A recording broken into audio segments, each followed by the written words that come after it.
Hey everyone, thanks for joining us for the Crosswalk Devotional Podcast. Over the years, our editorial team at crosswalk.com has written these devotionals, observing truths we see at the intersection of faith and life. We're thrilled to offer them to you now in podcast form. To get all of these episodes straight to your phone each week, just subscribe on iTunes or wherever you get podcasts. To find more devotional content like this, just visit us at crosswalk.com.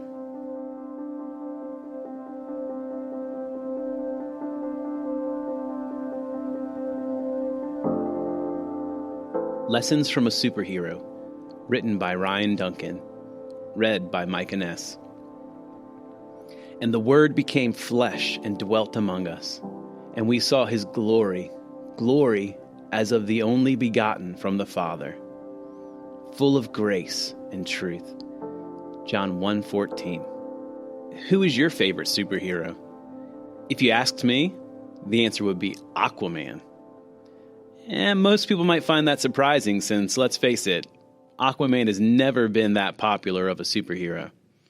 He doesn't strike fear into the heart of evil like Batman or black bullets like Wonder Woman. Heck, even most sidekicks are able to fly, but Aquaman, he needs to hail a seahorse to get anywhere. For me, though, that's why I like him. Whenever Aquaman fights, he's always at a disadvantage. His ocean powers never help him on land.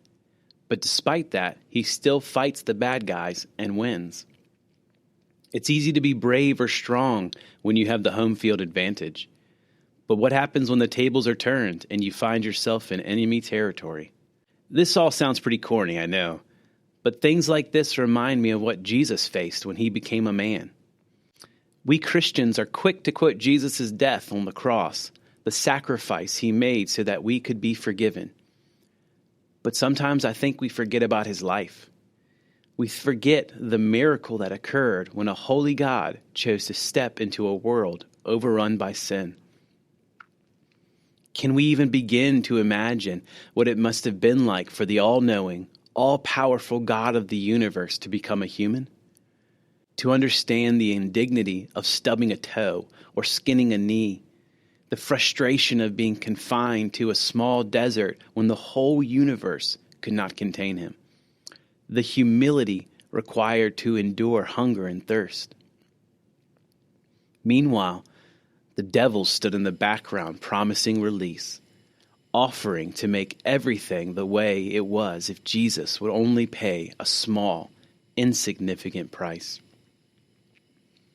I think C.S. Lewis says it best in Mere Christianity when he writes, "Only those who try to resist temptation know how strong it is.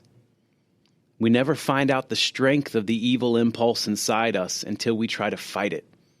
And Christ, because he was the only man who never yielded to temptation, is also the only man who knows to the full what temptation means, the only complete realist." Jesus' greatest triumph was his death and resurrection. There can be no mistake. Yet every day he lived, he battled the temptation of lust, envy, greed, pride, and triumphed over them. I encourage you to read the Christmas story and remember the miracle of Jesus' birth. Remember that our Heavenly Father became a small baby so that we might one day live in eternity with him. Remember that Christ lived as a man, was tempted as we were, and has defeated sin. We are his, and he is ours. Further reading, Luke 2:1-21.